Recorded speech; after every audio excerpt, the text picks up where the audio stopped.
My name is Jürgen Ritter. I'm the managing director on the German side for the Sino-German Agriculture Center. I welcome you very much to the fourth DCZ Talks in this webinar series, which we introduced in the third phase of the German Agriculture Center, the DCZ. Just briefly to put this in the context, the DCZ has been established since 2015, and as I said, this is the third phase already. And I'm very glad that we have introduced this kind of webinar series, which gives us some flexibility to address different topics, subjects, after defining the key topics for each year. We still have this flexibility to address quite a variety of issues. As you see, the previous DCZ Talks was on urban agriculture, digital villages, and the last one on biodiversity and agriculture. So I welcome you very much again and hand over to our moderator, Dr. Michaela Boehme of the DCZ, who also will introduce the speakers, to whom I'm also very grateful that they contribute to this series. Thank you very much. Thanks a lot, Jürgen, for this very nice introduction, and also a warm welcome to everyone from my side. Yes, I'm Michaela. I work for the Sino-German Agricultural Center, and I'll be moderating this webinar. And before we give the floor to our panelists, who are really the most important people here today, I want to briefly set the scene for what we are trying to do. And I'm trying to move my presentation, but somehow it seems to... So, okay, I think I can move it. So let me briefly, introduce the topic. So what is animal welfare? So I think there is no generally accepted definition or standard that exists, but one of the concepts that people sometimes refer to as a reference point is the 5 freedoms. So that was a concept that came up in 1965 in a report on intensive livestock practices done in the UK, and they point to 5 freedoms that together mean that an animal's welfare is being taken into account. That is the freedom from hunger and thirst, freedom from discomfort, freedom from pain, injury, or disease, the freedom to express normal animal behavior, and freedom from fear or distress. Now, as I said, this is not a generally accepted definition. There is no such, globally binding definition, but this is a concept that people sometimes refer to, and that also kind of guides the way we are thinking about the issue. Here for this webinar, of course, you can discuss animal welfare from different perspectives. In this webinar, we want to look particularly at the livestock sector. And I think when we are talking about the livestock sector, we are seeing that both in Germany and in China, we are mostly dealing with industrialized animal production. So we have a very particular kind of livestock sector that we're looking at, and that raises several issues, and I'm just naming some of them. Of course, there are others, but you could talk about the use of additives and growth hormones in these animal populations that we are raising. Housing conditions have been an issue that have been debated, from battery cages to gestation crates. Mutilations or animal mutilations like tail docking, beak trimming, ear tagging, things that are done. So all of these are issues that are being discussed and that are being raised currently. And there are, of course, more like slaughtering, transport, import, breeding, and so on and so forth. I think I should also say that, of course, Germany and China are 2 very different countries, different in size, different in the way their industries are structured, also on a different stage in their development process. So I think we are seeing very different debates, and I hope we can kind of tease that out more in the discussion. So in Germany, for a long time now, we've had a fairly strong animal welfare debate. There are strong public demands towards better animal welfare. Animal welfare is also recognized by the current government as a key element in their transformation strategy of the food system. And I think that's sort of one of the drivers or an impetus of why we are talking about the topic here today as well. We've seen various legislative initiatives coming out of Germany, such as an animal welfare label. Friederike will talk about that more. But we're also seeing heated debates. So, for example, how will we distribute the costs if animal welfare comes with higher costs? How will we distribute that between producers, consumers, the government, society in general? Now, I think in China, the debate is, and we will hear about this more, I think, from our speakers, is a bit more, do we talk about human welfare or do we talk about animal welfare? As China is still in its development stage, also developing its agricultural sector, some people would argue, well, we haven't even achieved human welfare yet. How can we talk about animal welfare? We also, I think, see in China that the debate is often triggered by concerns over animal health and food safety. So linking animal health issues to food safety. So that's something that makes people interested in the topic. But finally, I think in China, we can also see that it's a little bit of a generational issue. So the younger generations appear to be more willing to, for instance, pay higher prices for meat that has been produced with better animal welfare conditions, whereas the older generations are perhaps a bit more focused on availability of food, on output, on productivity. And this is a little bit, I think, the framework. And I hope our speakers will have a lot more to say on all of these issues. So let me briefly introduce them to you. So first of all, we are very glad to have Friederike Dörfler here with us. She is the agricultural counselor at the Embassy of the Federal Republic of Germany in Beijing. And she's been working in that position since September 2022. She's dealing with food safety, food security issues, agricultural and bilateral projects. And she's also in charge of the German food and agribusiness exports to China. So a very warm welcome to Friederike. We are also very happy to have Zhou with us today. Jeff is the China Chief Representative of Compassion in World Farming and has been working in that position since 2006. He has a lot of experience with organizing international conferences. He has run training programs in China, and he's been collaborating with relevant institutions and individuals on animal welfare, in promoting animal welfare in the Chinese context. So a very warm welcome to you, Jeff, as well. Then we are very happy to have Henrik Delfs with us. Henrik is an expert for animal breeding and livestock management, and he's been working in China since 2018 as a long-term expert for the sustainable development of China's pig sector.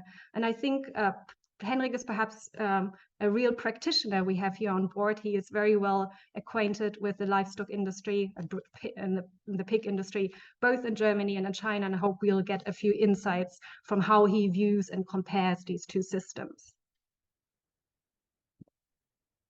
We are also very happy to have Lisa on board. Lisa is a program manager at Global Food Partners. And she's been working particularly with China's egg industry and trying to support the transition to best practices for cage-free production. And at the same time, Lisa is currently also doing a PhD in veterinary sciences at the University of Edinburgh. So I think she works a little bit at the intersection of industry and practice and science. So very warm welcome to you, Lisa, as well. And finally, let me introduce a special guest. He has not been on our panel because he came in last minute, but I think we are very interested in hearing his take as well. A warm welcome to Chen. He is an animal welfare consultant of the China Animal Health and Food Safety Alliance, CAFA, and has been working with that alliance for a few years. And this is a membership-based alliance with members from the upstream and downstream industry of the livestock industry in China, trying to promote and to promote animal welfare in the Chinese industry. So a very warm welcome to all of our speakers. And just before we jump right into the debate, let me give to you, dear participants, let me give you the agenda of what we will be doing. So we will have a 5-minute intro statement by each of the panelists in the order in which I've introduced them. So that should give you a little bit of a, get to know them better, get to know their positions better, so that everybody will get a little floor to kind of present their perspectives on the topic. Then we will jump into a moderated discussion. And then at the very end, we will have a Q&A with the audience. And I really want to stress, as Jürgen did before, DCZ Talks is really a format to reach out to the broader public, to widen the circle of people we are discussing with. So we very much rely on you and would very much like to encourage you to ask your questions. So as we are discussing, don't hold back, but keep, you don't have to hold your questions, just type them into the Q&A. We will gather them for you and then we will raise them at the very end. So the more comes from you, the more interesting I think it's going to be. Finally, housekeeping. I just want to let all of you know that we will be recording this event, and like we've done with previous events, webinars, we will make this available on our YouTube channel. This is for people, I've heard from many people who cannot join, but who would like to know what's happening, so people can, watch the recording later and see what's been going on. And another hint I wanted to give you, if you type your questions into the chat box, please add your name and the name of your organization. It will make it easier for me and Ahmad-Jan, my co-moderator, to understand who's been asking these questions and to perhaps group them. And last but not least, we have a survey, as always, to help us improve. So to all of the participants, please scan the code. You can do that in WeChat. You can do this using your phone picture app, and it gives you a URL, a link. And when you open that, you get a little survey. So we would very much ask you to please scan the code, fill this out, and help us improve and give us your impressions. And so with this, without further ado, let us move to the intro statements. And I'm inviting, first of all, Friederike. I have to stop sharing, I think. Yes. So let me invite Friederike from the German embassy in Beijing to give her intro statement. Friederike, the floor is yours. Thank you very much, Michaela. Thank you and hello to everybody. I'm very happy to share a few insights on how animal welfare is being discussed in Germany and about the latest developments. Generally, we can say that animal welfare is an important issue for the federal government, and also, and I think this is a bit of a difference between Germany and China, for the general public. This is a matter that is being discussed. There's a lot of media coverage about it, and there's also a push from civil society to further improve animal husbandry toward more animal welfare. And this is also a goal of the German government. Animal welfare from the German position includes the physical and mental well-being of the animal. And it is, I think, a bit of a different approach from the Chinese approach. And that's why I think it was very important what we heard in the introduction from Michaela, because you can discuss animal welfare from several perspectives, from the health issue or from a moral kind of issue. So this is, for Germany, it is the physical and mental well-being of the animal. And I think when we talk about animal welfare, we also have to talk about why we are having animal husbandry at all. And this is our meat consumption.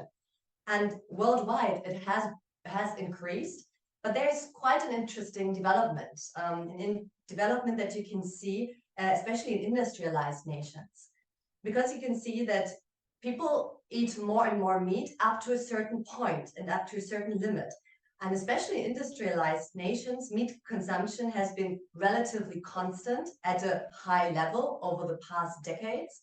But what we see now is that for several years, demand has been dropping. Why? Because of concerns about health, the impact of animal husbandry on the environment and on climate, and also the concerns of animal welfare. And you can see the development in Germany here, the general consumption of meat, and then pork, poultry, and beef. And the reason why this is dropping, especially pork meat, is exactly the reasons I mentioned: health, impact of animal husbandry on the environment, and animal welfare concerns.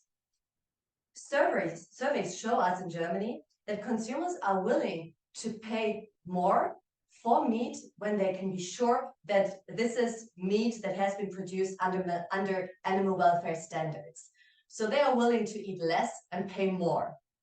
And that is why the German government recently introduced a mandatory animal husbandry label. Michaela mentioned it just now. And it is set up like the European egg labeling that you might know and that you can see on this slide. This number shows the origin of the egg or of the hen, where it was laid. And it also shows, and that is the most important thing, how the hen has been kept. It is 0 for organic production, 1 for free range, 2 for flock keeping, if you might say that, and 3 is cage keeping. So let's say the lowest standard is cage keeping. And this actually, just this label, led to a significant change in consumer habits, because they could see in a very neutral way, but a reliable way, how the hen is being kept, the laying hen is being kept. So people basically didn't buy any eggs with the 3 anymore, which is cage eggs. And organic egg were the ones that were bought much more, that increased. And the same logic applies to the new, this is quite old, to this egg labeling, but the new animal husbandry label, it is new and it has the same logic. So a very neutral way of showing how the animal has been kept. This is indoor housing would be the lowest standard, which is actually basic law standard. So it's already a high standard, but the basic law. Then there would be indoor with a bit more space, indoor with access to fresh air, outdoor runs or being kept on a pasture, and then organic keeping or the animal keeping in organic standards. The idea is that this will be rapidly expanded to include other animal species, because at the moment it is focused on pork exclusively. And the reason why the German government introduced this label, and I think maybe the discussion we can talk a bit more about this, is to give consumers the chance to see at one glance how the animals are being kept, and because they want to pay more, or they are willing to pay more, to give them a reason to pay more and to choose meat that has been produced under higher standards. So for me, this is an example on how governments can create an environment in which investing in more animal welfare is beneficial and pays off. Additionally, the federal government of Germany will support farmers financially in the transition towards more animal welfare, environmental protection, and climate change mitigation. And I want to stress this, why is taxpayers' money used for this? Why isn't this just something between the producing part and the consumer? This is because animal welfare is considered a matter of higher interest, a global good, as you might say.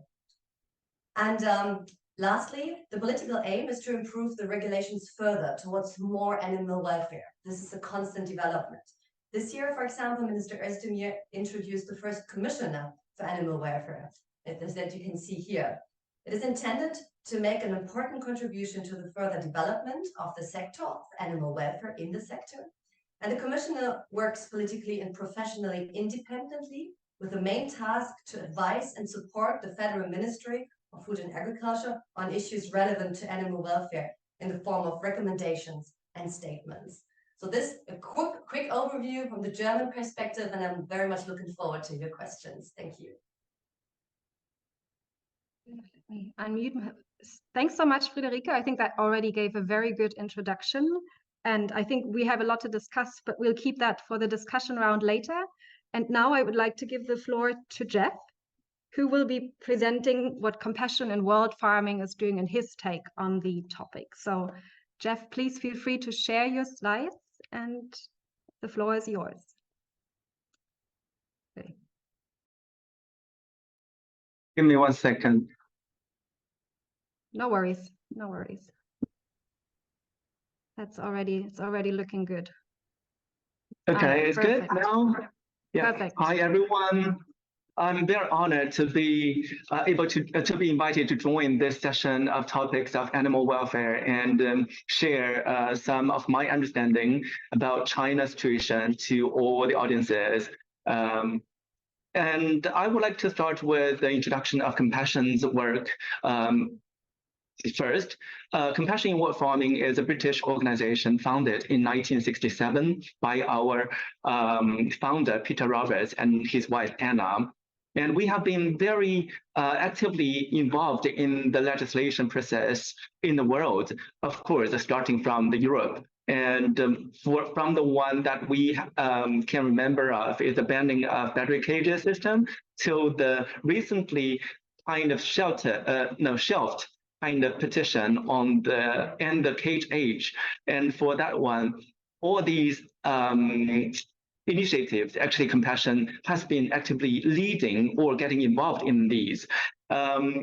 We have been engaging with the retailers and all stakeholders with different kind of programs or initiatives. And currently, each year, our program are set to benefit 2.5 billion animals a year. And there is a kind of number is every year about 80 billion animals are set to be consumed by human consumption each year. And if we take that number for reference, actually about 3% of the farm animals on the earth are kind of benefited by our program, which is quite making myself feeling very proud of that.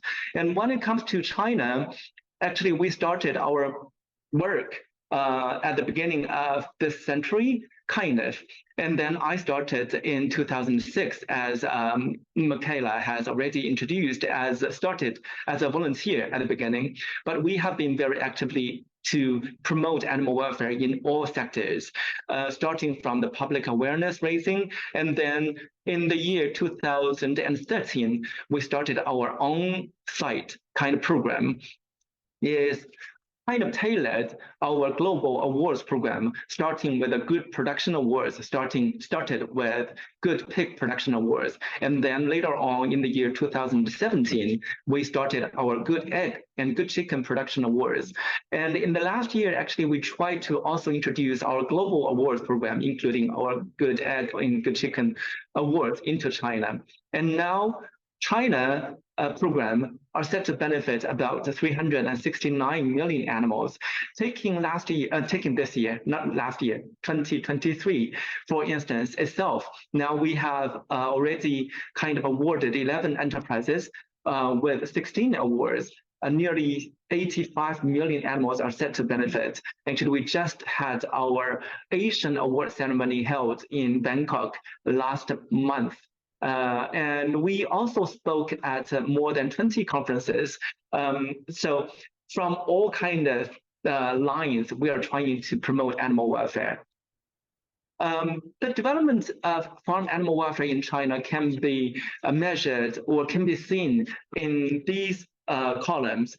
In terms of stakeholders, we see the progress with the recognition of companies, including animal welfare, into their kind of ESG content. And producers, as I said just now, we have engaged with over 130 producers by improving or integrating animal welfare into their practices. And also we are working and we have been encouraging kind of researchers to do some local or national researches. And we also work with institutions a few months ago, we just started a kind of animal welfare research center with the Beijing Institute of Animal Sciences. So we are trying to see it as a potential for doing more collaboration on researches. And just another good thing is actually Beijing Institute of Animal Sciences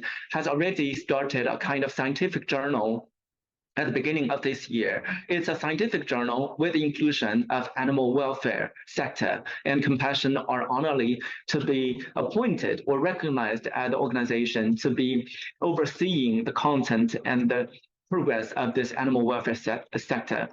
In terms of legislation, until now, I have to say that there is not a kind of national-wide animal welfare legislation existing in China right now, but even from a long time ago, we see these kind of animal welfare concerns can be reflected in different kind of principles or regulations. And we have seen specific requirements or codes of practices have been developed, and also the national standard for specific kind of clauses. For instance, the transport or slaughtering of poultry has been developed and implemented at the beginning of this year sometime. And in terms of awareness, we are not only us, we see quite a lot of parties have been advocating for animal welfare in China now, not only engaging with the industry, but also with different stakeholders, universities, consumers, and a lot of content have been publicized on social media. And of course, these conferences and communication and marketing can be very helpful for better understanding of animal welfare, no matter from the social perspective and also from the stakeholders side.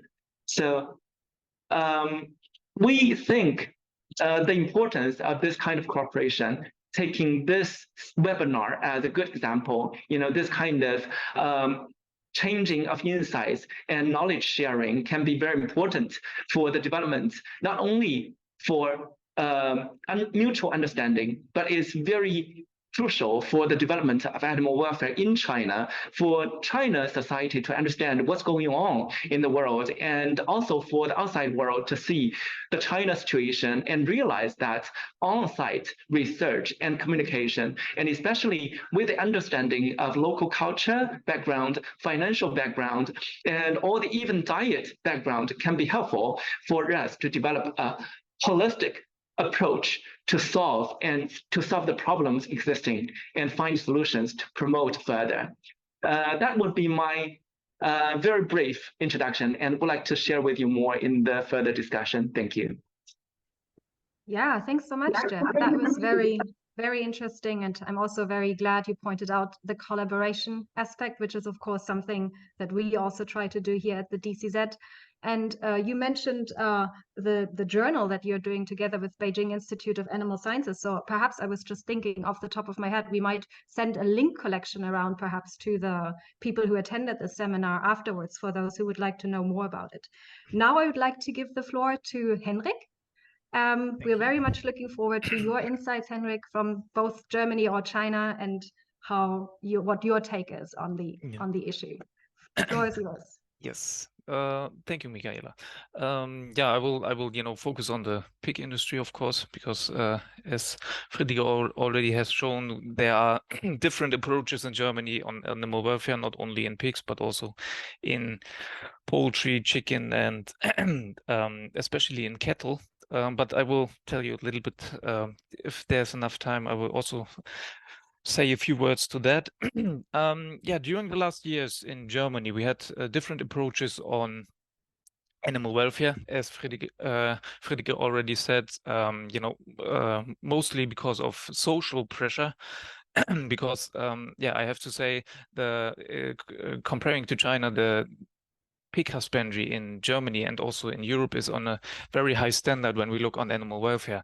But nevertheless, there are some milestones I want to mention. So that means in 2013, starting with the group housing of gestation sows, that was the first big impact on the pig husbandry, because, yeah, as we have the situation in China, gestation sows are mostly held in single stalls, but in Germany not. So they are in group housing. That is the biggest difference when we compare Germany and China. The second big approach is that we also now ban all single stalls from pig husbandry in the next 8 to 15 years. So that means not only in gestation, but also in the insemination center and in farrowing as well. So, but as I said, we have there, little time to that the farmers have to adapt, and also, to remodern their husbandry issues and and so on. Looking on the animals itself, there's also, the discussion, or when I started my studies, my master studies, we already had the discussion in 2013 on castration of piglets, so without anesthesia. And since 2021, there's also a ban on castration without any anesthesia. And I have to say, okay, we don't have that in China, but I will speak about that later. And I think that is also a very big approach, on animal health, animal welfare, and also of social acceptance. Because, yeah, nobody wants to see, especially in Germany, because most of the people are very, very far away on agriculture and animal husbandry itself, because it is not so promoted in school or anything like that. So education, and if you are not into the animal sector, then it's very hard for the people to see pigs on concrete or anything like that, or on slatted floor, for example. Nevertheless, there's also been, besides the animal welfare label, what was approached by the German government, we had before different initiatives for animal welfare organized by the by the industry and also by the food industry, just to promote more animal welfare and pig husbandry. But I have to say also, all these initiatives, of course, they are not working in crisis as we face in the moment with the Ukrainian war, because feed prices are rising, energy costs are rising. So the last 2 years, I have to say, for the German farmers were very, very difficult. And but I'm pretty optimistic that we have, see the light in the at the end of the tunnel. So yeah, it might be better in the future. All these approaches we have, or we are facing in Germany, also even facing different challenges, not only for the suppliers, but also for breeding. As I said 2 weeks ago at the symposium, also the breeding values are changing now, especially in looking on the south, mother tea, and the capability of raising all their piglets they get, just to make sure that we don't have to interfere so much in production. And of course, that's also coming to China, because most of the Chinese farms also using foreign breeding or foreign genetics. So I think the most important thing is, as already mentioned, is animal welfare in combination with animal health, because you all know that we have much more diseases to deal with in China than we have in Germany. And so the protection of the farms and also the protection of stock is also an increase in animal welfare, and goes hand in hand with the animal's performance. Because I have to say, in China we have not reached the European standard for the moment. So that means all approaches we do in animal welfare also means that we have an increase in the animal's performance so far. One thing I realized during my work here in China is that animal welfare always comes together with human awareness of animal welfare. So that means, as I'm already always mentioned, education of the technical personnel is very, very vital and very essential, increasing the animal welfare. Not only because of the animal welfare, but also increasing the production outcome then. Because that goes luckily hand in hand in China. One last big issue I want to discuss is that are animal transports, because you might all know that animal transports are, under high pressure in Germany and in Europe, especially the breeding cattle transports to Northern Africa. But I have to say, when you do such transports, everyone who has or is in charge of that has to undergo special education programs, have to present special certificates. So that might be also something to introduce into China, just to make sure that we all have the same standard nationwide. And I have to say, the standard of animal transports concerning Germany to China or Europe to China is there's a big space for improvement. Just let me say it like that. Yeah, and with that, I'm open for the discussion later on, and yeah, also happy to share all my experience I did or had come in China and Germany. Thank you. Yeah, thank you so much, Henrik. I think we can really hear from what you're saying that you have sort of on the ground experience and that you've been with the industry for a while. So it's quite interesting to actually also take into account to see that we've come a long way in certain respects, but also that there is perhaps some more work to be done. With that, I would like to invite Lisa to give her intro statement. And I believe Lisa has a PPT as well that she will be sharing with us.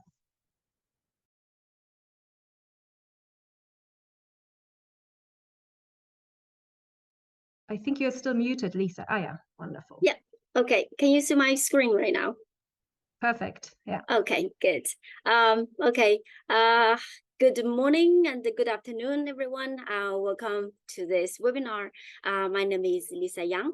So in the next 5 minutes, I would like to share my experience here in China to work for improving farm animal welfare, in particular, how to improve the welfare of the laying hens by creating a cage-free ecosystem.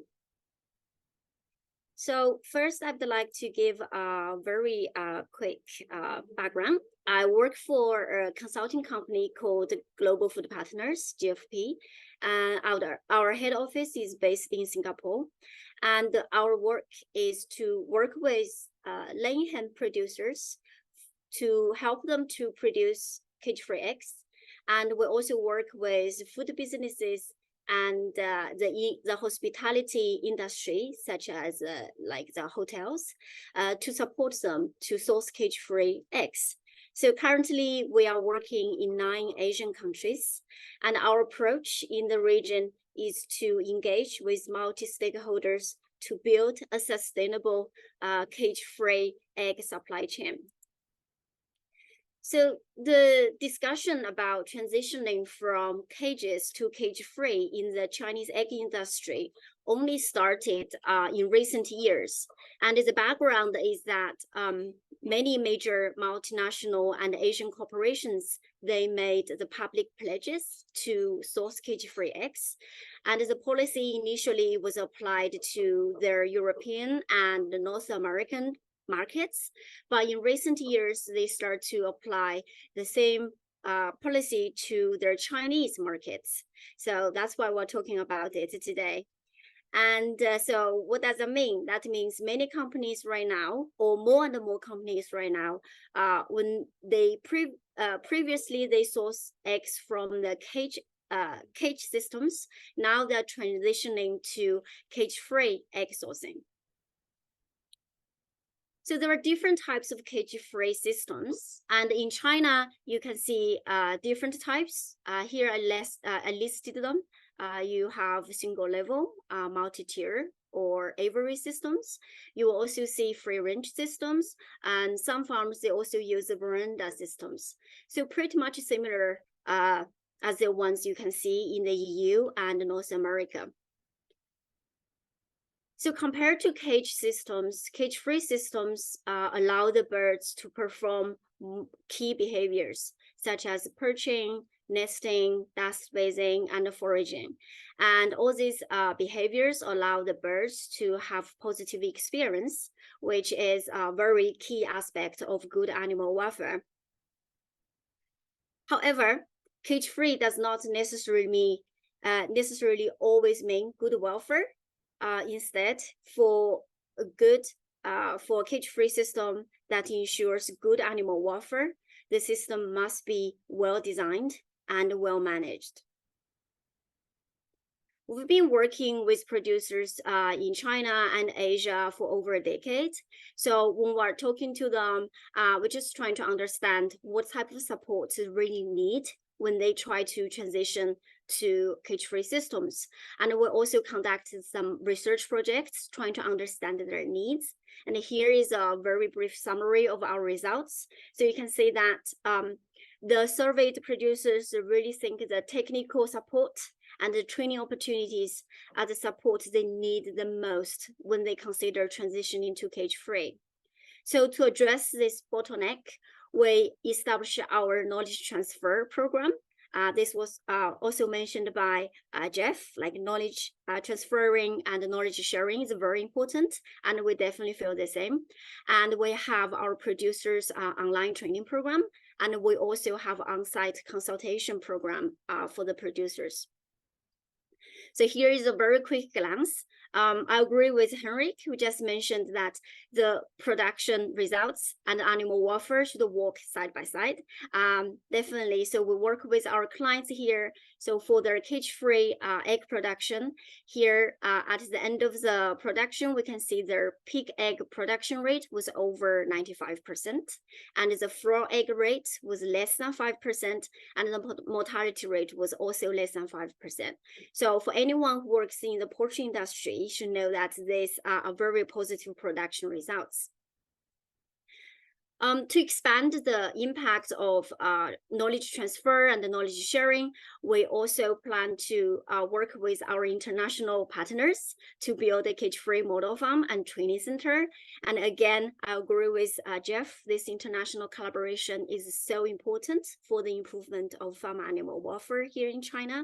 So we have local universities, that is Shanxi Agricultural University. We have a Dutch company called Hato to join us to provide the lightning, and we also have a Big Dutchman, that's a German company, and many of you probably know this already.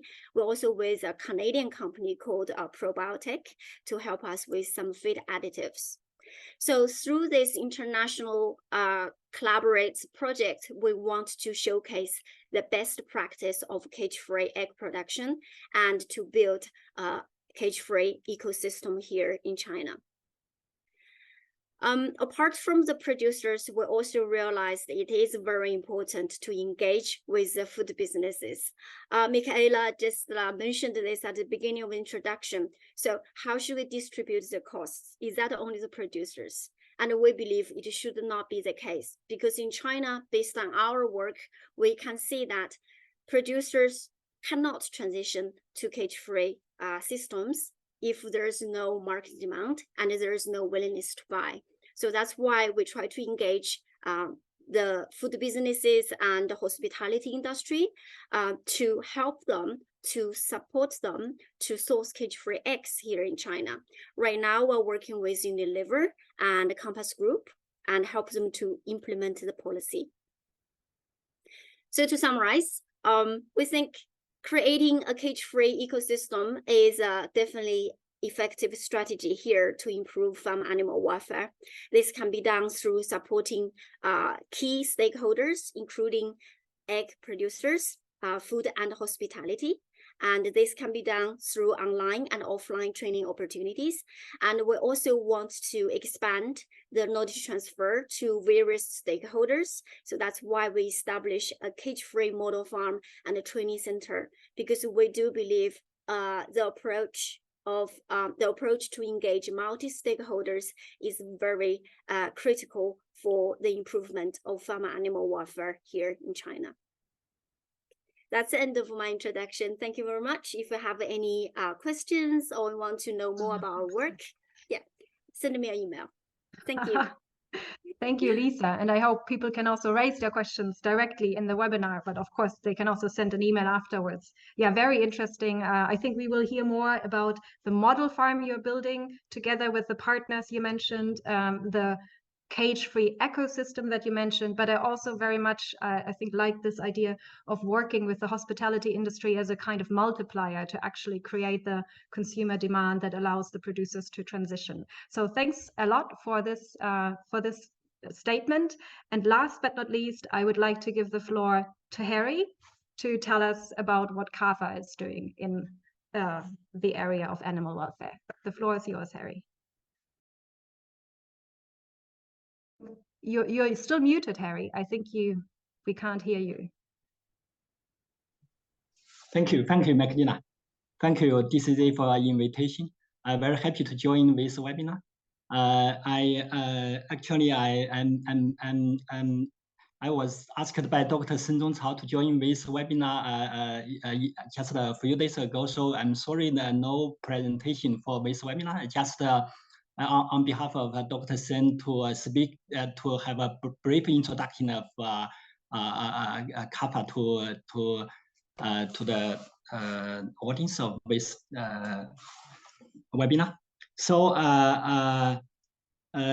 China Animal Health and Food Safety Coalition Alliance has 182 members. They come from animal-based food industry chains, from farm to the restaurant.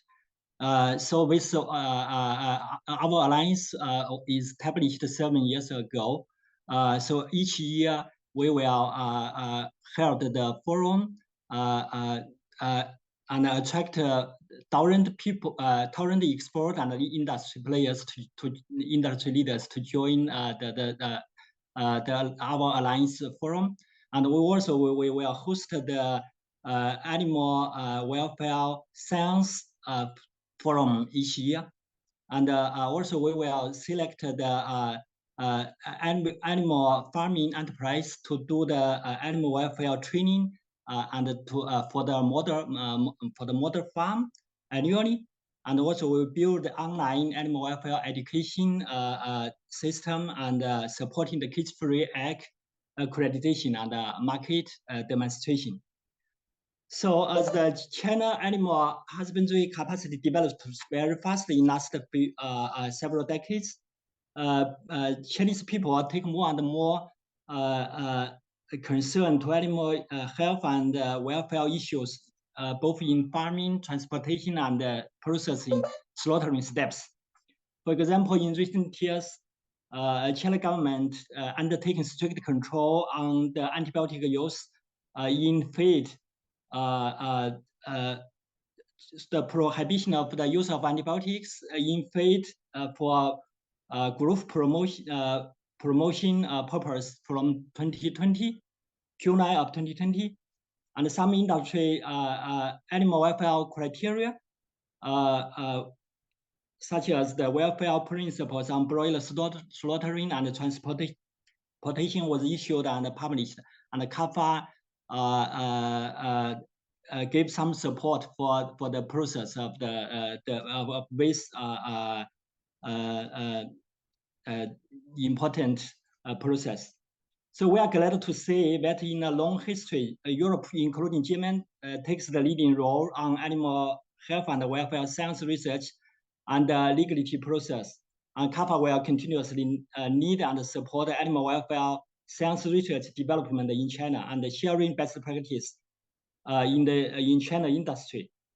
So I hope we will have more cooperation each other in this important area to benefit China meat industry to achieve China industry sustainable growth. So that's all. Thank you. Thanks a lot, Harry, for this, for your intro statement. Also very interesting. I just wanted to highlight once again, you're saying CAFA organizes the Animal Welfare Forum each year. And I remember it just happened this year in September, I believe. The DCZ was not present, but Friederike was present there, also representing the German position. So I think we can really, that's how we knew your organization actually. So we can already see through these activities of education and bringing people together that already creates an impact and creates somehow some kind of critical mass or some discussion and debate in the industry. So thanks a lot to all the speakers for your very interesting statements. And just as I've been listening to all these statements, before we go into the moderated discussion, I would also encourage you as speakers, if you have questions to each other, because you know the details much better, then please also go ahead and sort of ask each other, right? I'm just sort of facilitating, but really what we want to have here is a debate between everyone who's involved. Okay, so with that being said, I think I want to start with a little bit of a historical question. I think I want to start with Jeff. And I think we've heard a lot about the history of animal welfare in Germany and also in China. And we can, of course, see, as I said in the beginning, both countries are different stages of development. And to a certain extent, the concept of animal welfare is an imported concept in China. So, Jeff, from you, I would like to know what in traditional farming, and China has had a traditional farming system 40 years ago before it transitioned to become modern and industrialized. What was the relationship between people and farm animals? How has that relationship changed with the introduction of more modern industrialized farming practices? And what does that mean for the way people in China understand or do not understand the concept of animal welfare? Thank you. Thank you, Michaela. A few questions. I will try to answer them. Hopefully I can remember it by the end, but just to remind me if I forget any of them. But first of all, I would like to say in the last 40 years, China has, especially livestock production system, has evolved from the traditional kind of farming method to the kind of intensive farming system, especially with the national strategy looking at the livestock production system, at the modernization, standardization, and industrialization. So with this in progress, we have kind of moving too far away from the traditional understanding of farm animals. Actually, in the traditional Chinese culture, farm animals are considered to be the very valuable resources, no matter for the family stability and also for the nutrition supply. Everything, is highly related to the family. If we see, I believe there are plenty of people can write Chinese character of a family. Actually, the Chinese character of family is a kind of shape with a cap, which is a roof. Under it is a symbol of pig under it, which definitely a family. It doesn't mean that it doesn't include human beings, but it highlights the importance of a family. Actually, in traditional culture, has the pig in it, which relate to the agricultural background of Chinese tradition.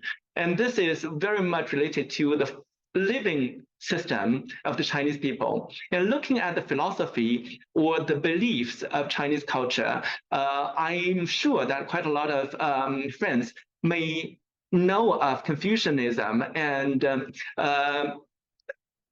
Mencius. Yeah, like Confucius, back in 2,500 years ago, in his philosophy of educating people is trying to tell people not to fish using a net and not to shoot at birds that are perching in the trees. So perching at night, which means that actually caring about the resources and sustainable use of the resources are a key factor for maintaining a stability of the society. And when it comes to Mencius, he tells the story of a scholar or a well-educated gentleman with a kind of, inner sageliness, building up the inner quality including compassion, benevolence, and bravery, all these kind of high qualities, and should not looking at the, they should be avoid listening to the animals crying, being tortured. So it's encouraging those kind of people to be far away from the kitchen or these kind of slaughtering places, abattoirs. So these kind of concepts has highly impacted the Chinese modern society and Chinese beliefs and the people's thinking, even their way of doing things in nowadays society. And of course, I also looking at those kind of scholars or poets. There was one very famous poet called Beijing, who has been recognized. I'm sure that quite a lot of people who know about Chinese traditional culture knows Li Bai, Du Fu, and Beijing, knowing their poets. And this Beijing is one of the most famous ones. And his one poem has been widely used not only for people who are advocating for animal welfare, but highly recognized by the whole society. It's called Bird. It can be explained in this way with my bare translation. It's who can tell those lives are not important. They are sharing the same kind of flesh, same kind of bones, and same kind of skin with us. I highly suggest you not to hit or not to harm those birds in the trees, because the young ones are waiting for their mother to come back home. That was written thousands of years ago. And even now, the families, the parents are using that to educate their children to have a compassionate heart to the nature, to the other living beings. So I wouldn't say animal welfare is a terminology that has been used a long time ago, but the concept of compassion to animals or animal sentience recognition has been deeply embedded in Chinese culture for thousands of years. And when it comes to the farm animals, even for myself, when I was young, like 40 years ago, I raised my family keep all kinds of farm animals for making a good living. They provide us with good nutrition, and we sell the eggs to get necessities for the family. And we are obligated to take care of them all the time after our study. And we need to, get some stores for the pigs for them to do in the nest to make sure that they're properly taken care of. But now, in the last 40 years, of course, it's nothing wrong for the society to march on quickly for the good living condition, to make sure that people are ensured with the better nutrition and for the proper kind of living situation. But now, I would say the intensive farming system have definitely separated people from the animals that people used to live on or depend on, and they are considered as machines or instruments to provide the nutrition for the people alone without the respect of them as the sentient beings. It's a lack of recognition. I should say quite a lot of people living in the cities nowadays don't understand what kind of practices the farmed animals are experiencing. They don't understand the chickens or get their beaks trimmed, and don't understand the sows need to stay in the sow doors or farrowing crates throughout their whole lives for the production of pork. And of course, Friederike has elaborated at the beginning the importance of taking care of animal welfare. And in all these factors, it's not only about animal welfare itself. Is very much related to human society. For instance, with the overuse of antibiotics or additives, actually it will do harm to our health, to the individuals, but also to a bigger picture, it impacted the social kind of health system. And also when it comes to our thinking about the kind of food system, now the whole world are facing the challenges of feeding the whole world, humanity, with proper nutrition. And it's time for us to rethink about our food system. Of course, when it comes to the animal welfare terminology, as you have asked, this terminology itself came into China, like I would say 20 years ago, and luckily I got involved, I would say from the very beginning in 2005, when the first ever kind of proper animal welfare conference being held, co-organized by the China Ministry of Commerce and the 4 organizations like Compassion in World Farming, HSI, RSPCA, and WEB. So it was under the title of Animal Welfare and Food Safety. At that time, there was not a proper translation of animal welfare. So the current Chinese expression of animal welfare is the direct translation of animal welfare.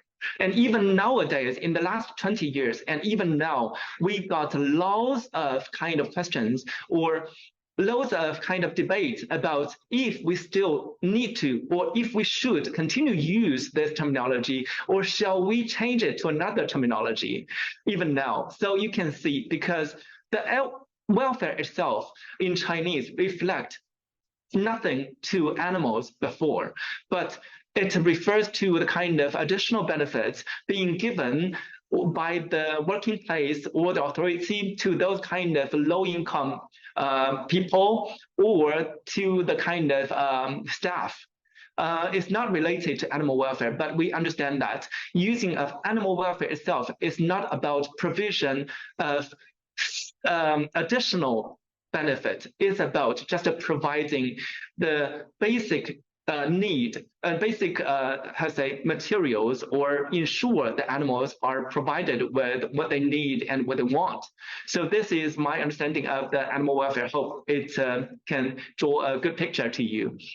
Thank you. Thanks so much, Jeff. I think you covered a lot of ground, and you've really reminded us of where China came from and where it's gone, and what this has meant, the benefits it has brought to people, to development, but also the challenges that we are seeing.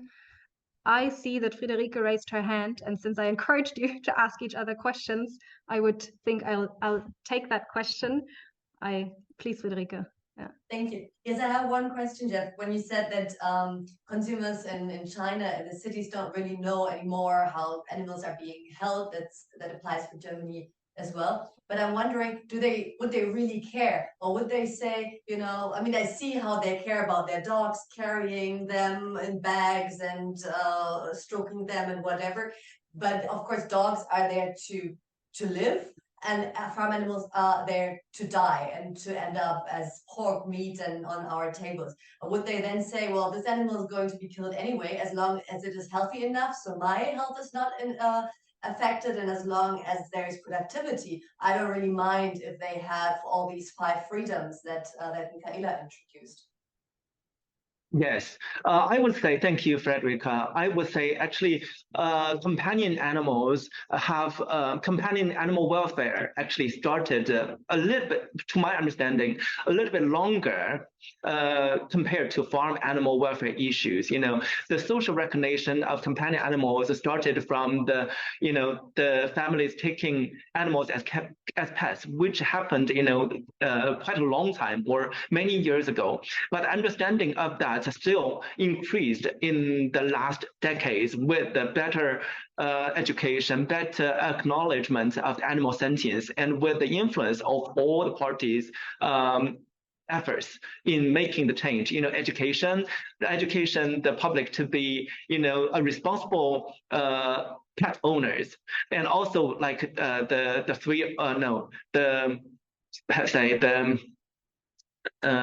principles being used globally, like the TNR, or kind of these kind of procedures, you know, take and neuter and return, these kind of practices happen to the stray animals or pet animals. But when it comes to farm animals, it's still, you know, nowadays when we speak to people about introduce to someone who have never heard about animal welfare before, you know, just a couple of days ago when I met with a kind of therapist, you know, I got a kind of injury and I'm on therapy right now. And she asked me what I'm doing. I explained to her that I'm working on farm animal welfare. She has never heard about this, but she asked, what is it about? I said, you know, it's about taking care of the animals that we farmed for eating, for consumption. And her reply is, oh, is that, you know, killing them in a humane way without making them feel the, you know, suffering.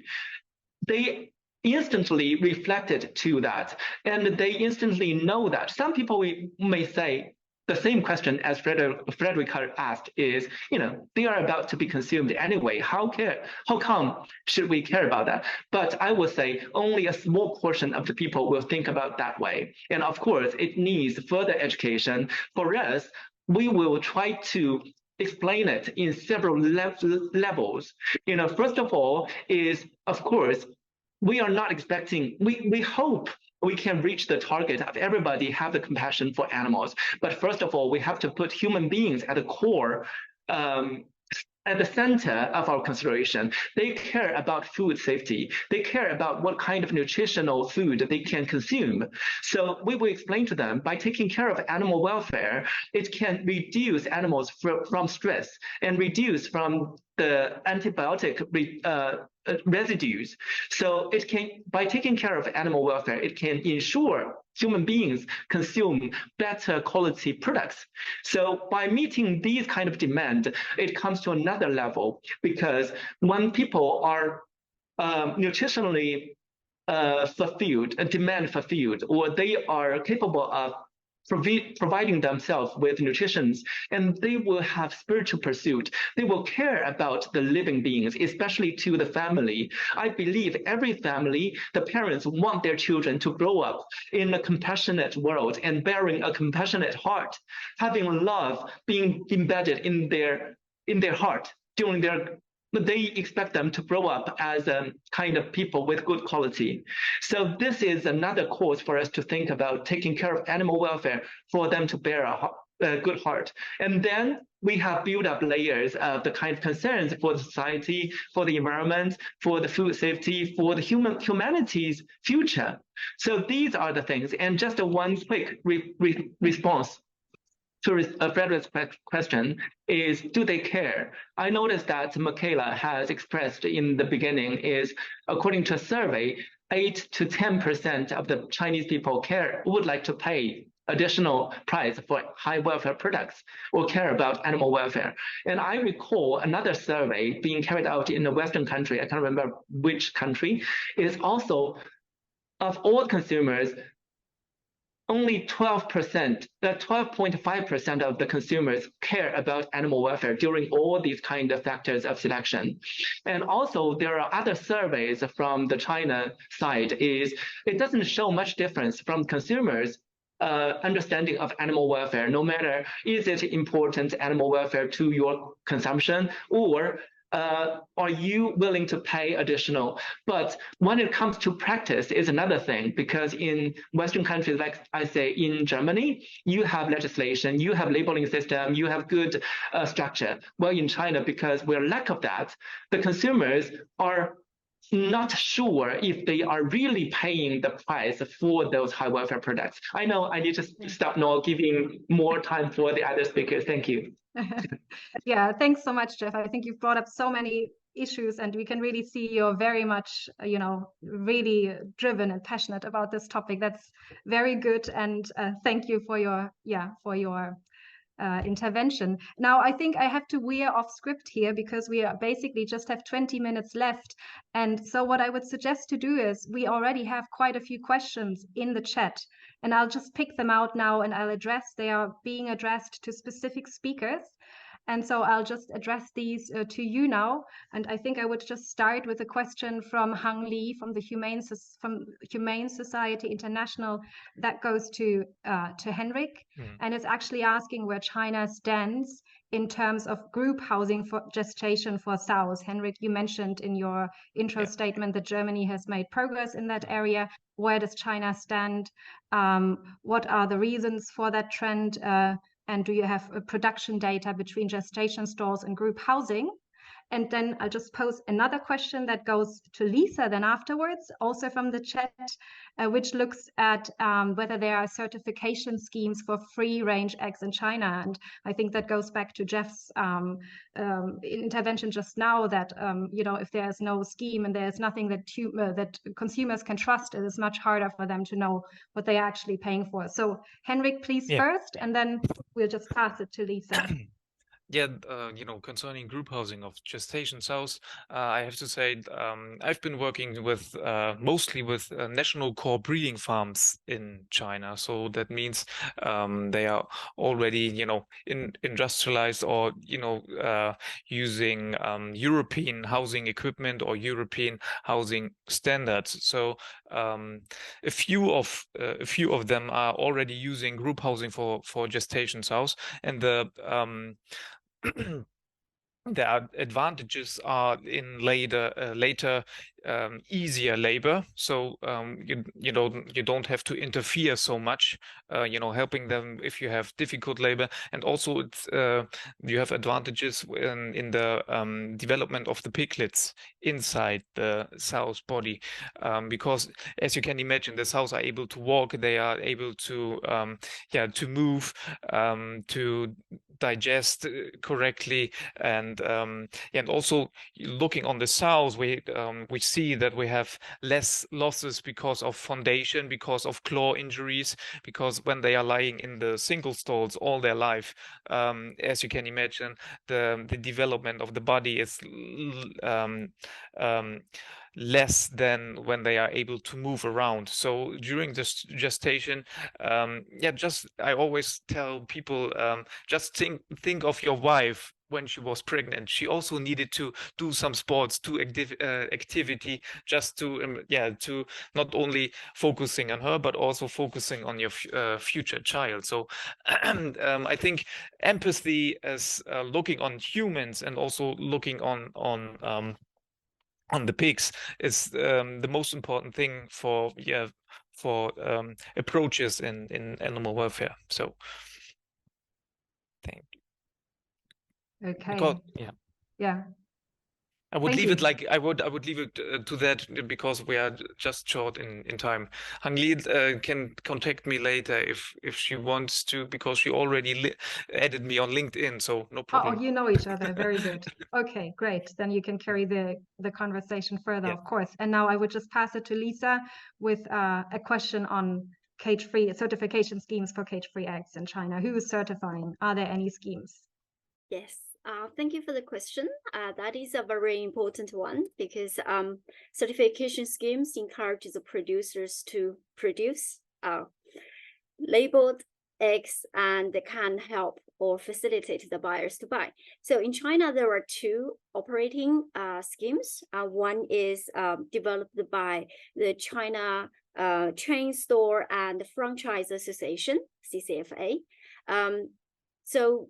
These standards were developed for its member organizations. Many of them are food businesses and retailers companies, but it is voluntary standards for the companies to abide by. And there is another one that is developed by a farm animal welfare organization. It's a Chinese one. It's called ECO, so ICCAW.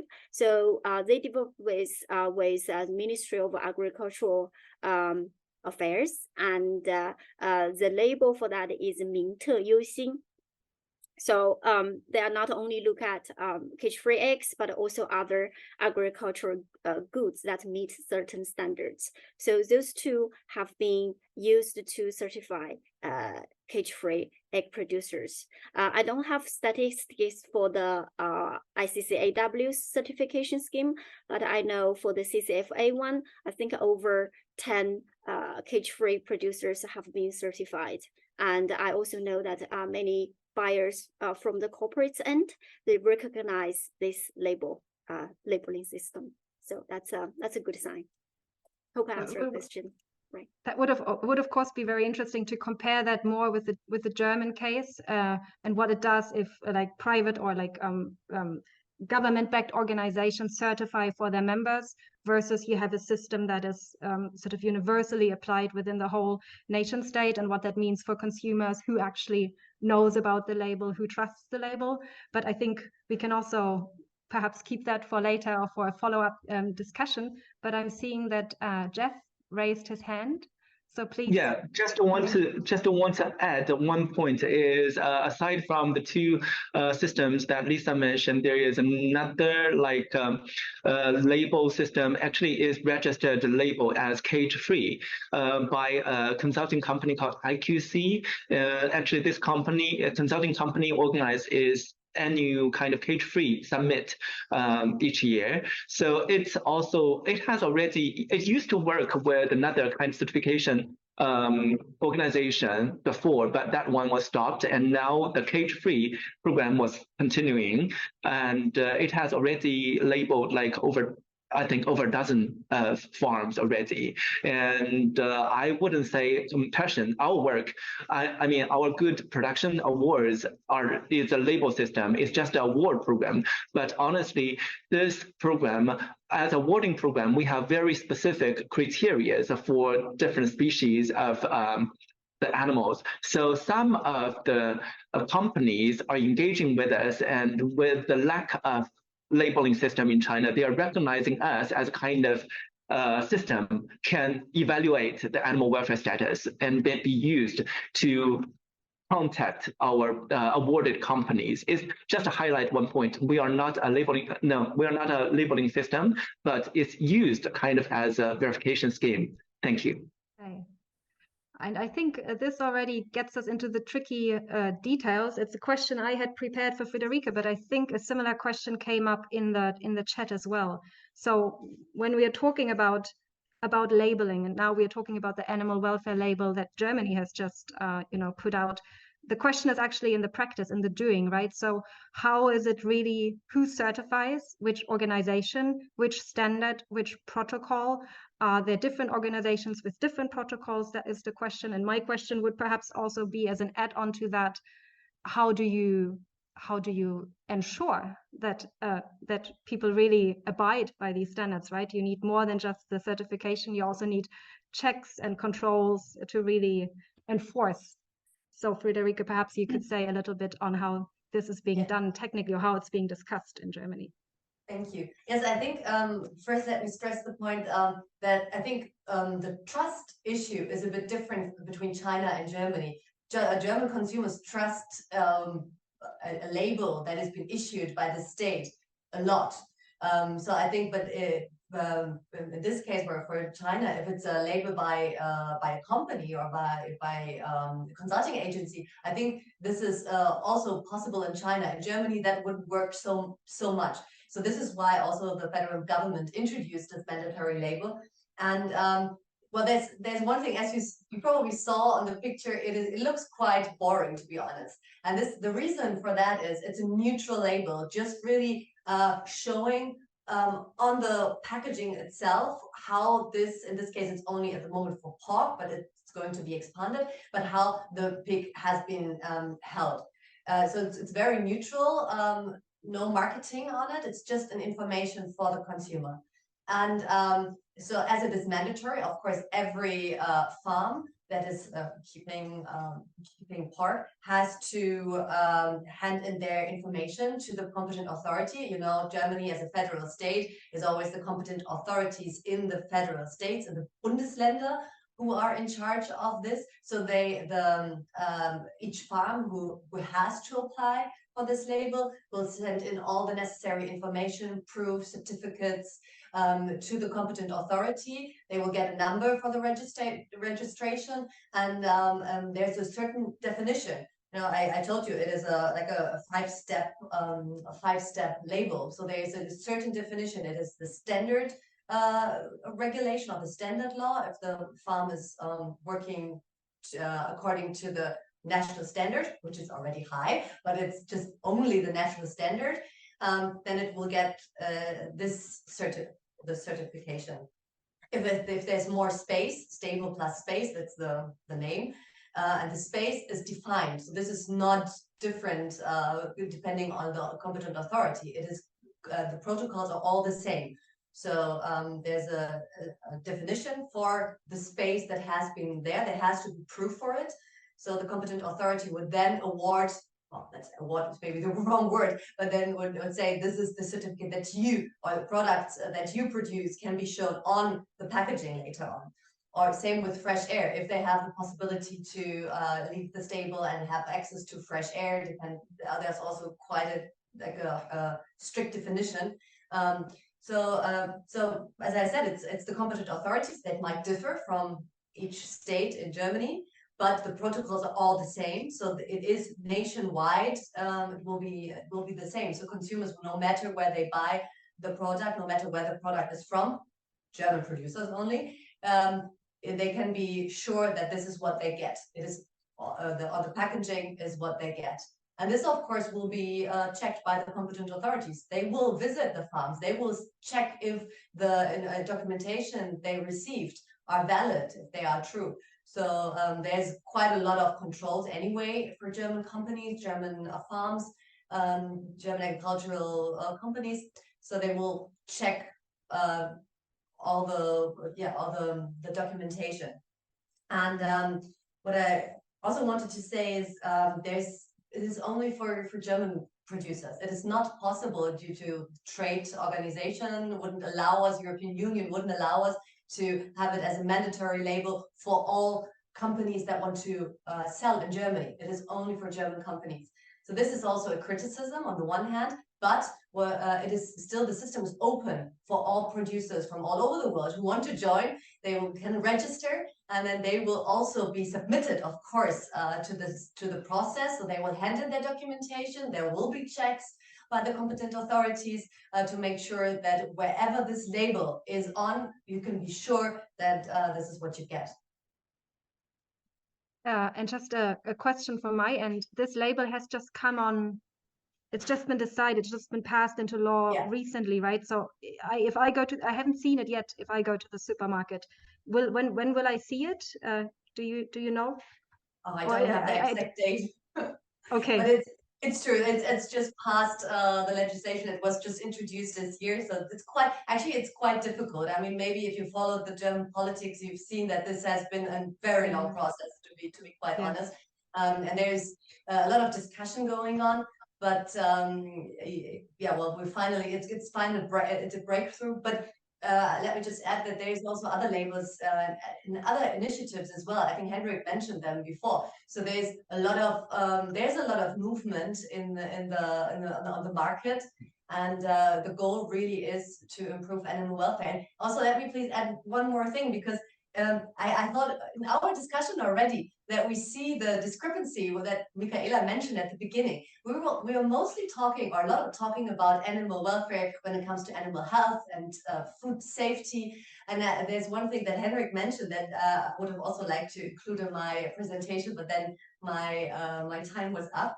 It's the piglet castration that Henrik mentioned. And I think this is a very good example to show how German policy and also German society thinks.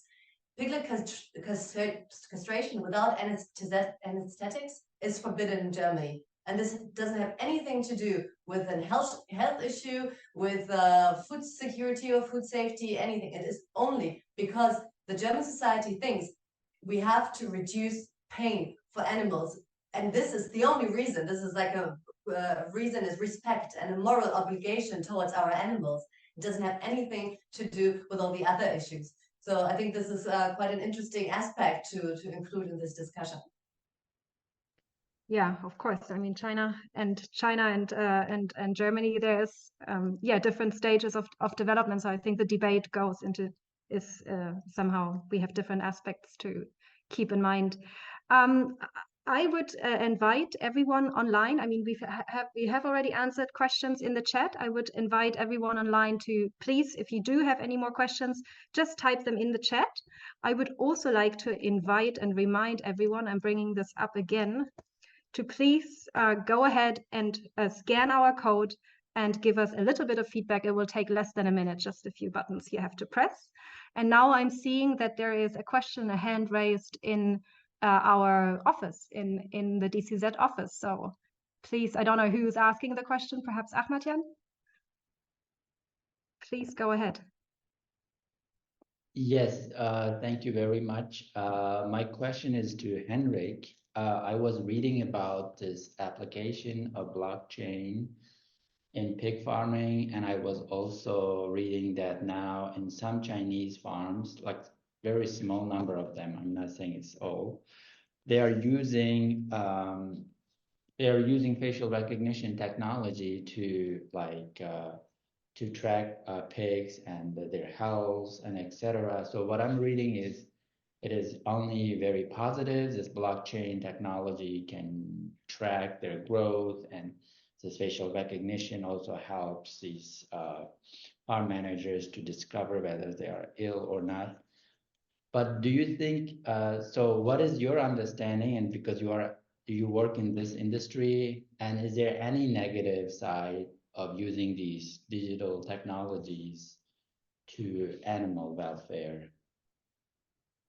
Yeah, thank you for the question, Amajan. I would say, yeah, as I always, also promoting in my in my work during the last years, promoting German housing concept and the German business partners as well, because I also see they are in the audience here, and also not only housing concepts, feeding concepts.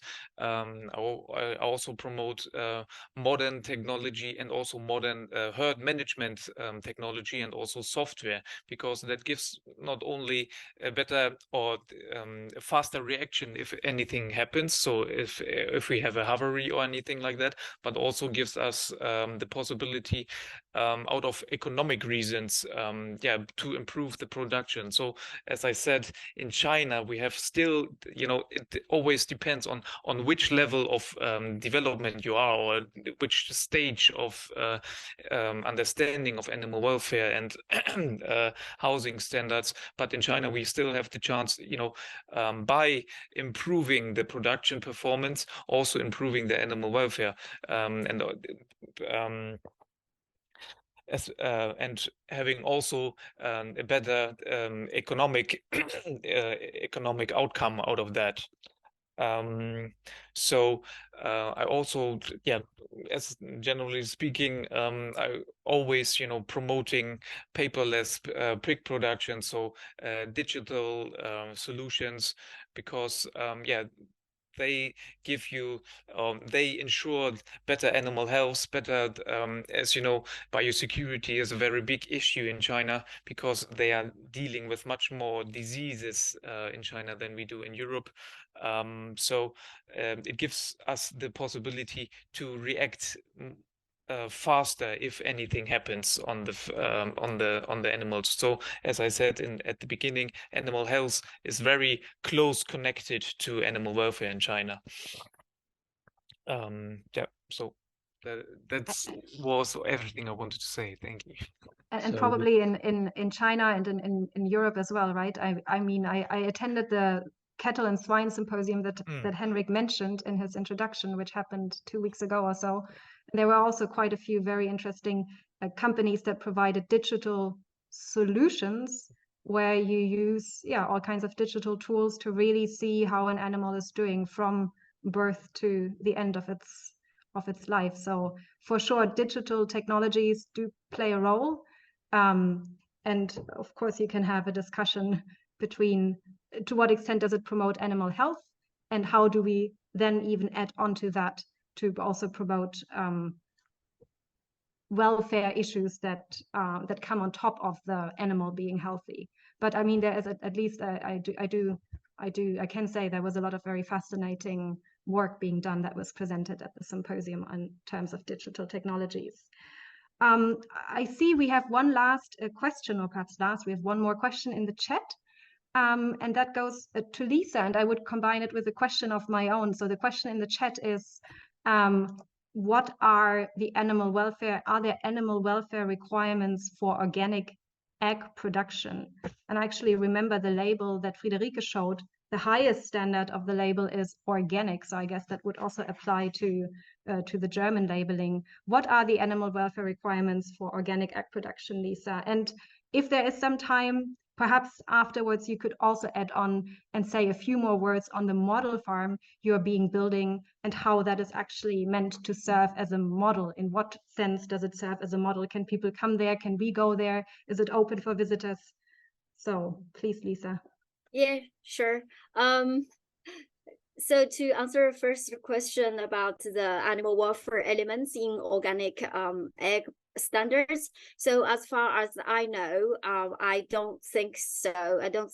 There might be some standards about the housing systems, but I don't think it explicitly talking about animal welfare in the standards. And as I mentioned in my presentation, cage-free does not necessarily mean good animal welfare. There's a lot of things we need to consider when it comes to the flock management and the farm management. And also, I'm sorry, I'm not an expert in the organic egg sector, so I guess my answer will be short for that. In terms of the model farm, yes, we are cooperating, as I mentioned, with a few international companies to build this model farm, and it will be based in Shanxi, and the host university is Shanxi Agricultural University. So why it's a model farm? I think mainly because of its setup and its operation. I will quickly elaborate on both. So the setup of this farm was to build the team's expertise. So first to say, the farm will be managed by the university team, so not by a commercial farm. And there's a reason for that, because we want to make this model farm not only modeling, but also serve as a training center for the industry here in China. And the farm uses aviary system. And that's mainly because aviary system, compared to other cage-free systems, it's less well-known by the industry, and a lot of producers expressed their need to learn how to manage aviary systems here. So I think that's going to be a beneficial point when we talk about the training programs for the producers. And also, we want to work with a local university is because we hope that this training center will be used as an educational source for the various stakeholders. So you mentioned that can you come and visit? And the answer is yes. You are very welcome to come and visit and see how the farm is doing and see how the birds are doing. Because the purpose of this farm is to educate different stakeholders about the cage-free egg production. We have developed the best practice guidelines for cage-free production, drawing on different internationally recognized animal welfare standards. But we also want to make sure the training center and the modeling practice is very China specific. What we don't want to do is copy and paste practices or theories from other countries like the EU, like the European countries or the United States. We really want to show the Chinese producers that we can provide replicable examples for the farmers to succeed in China. And we want to make sure that knowledge and practice can be adapted to its Chinese audience. Just very quickly, the second is about the primary purpose of the farm is to model the best practice and train the stakeholders. So the next step is we're gonna run some training sessions for the trainers. It's called like a training for the trainers. So TOT, training of the trainers, so TOT. So for this training session, we hope to recruit some influencers who can influence or who can provide consulting services for the producers. So in this case, we're looking at probably university lecturers, agricultural consultants, advisors, animal welfare auditors, even governmental agents. And of course, you're welcome, Michaela.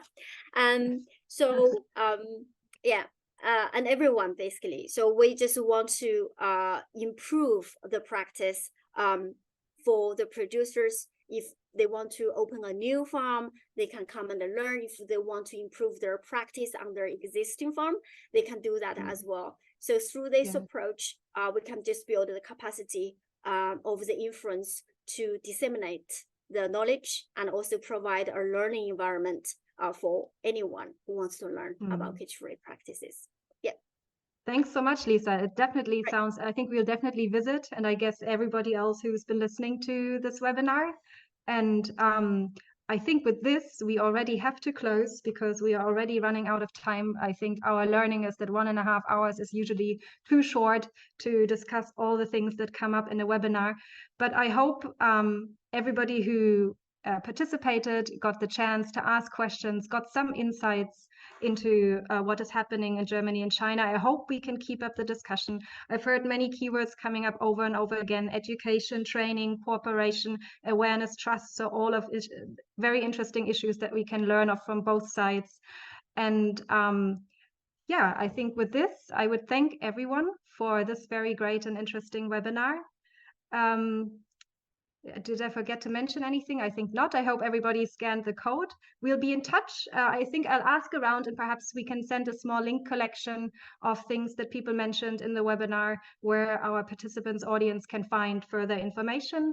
And we wish you, I mean, for those in the Western sphere, we wish you a Merry Christmas and otherwise a great December, and see you for the next one in the new year. Thanks so much and take care. Thank you.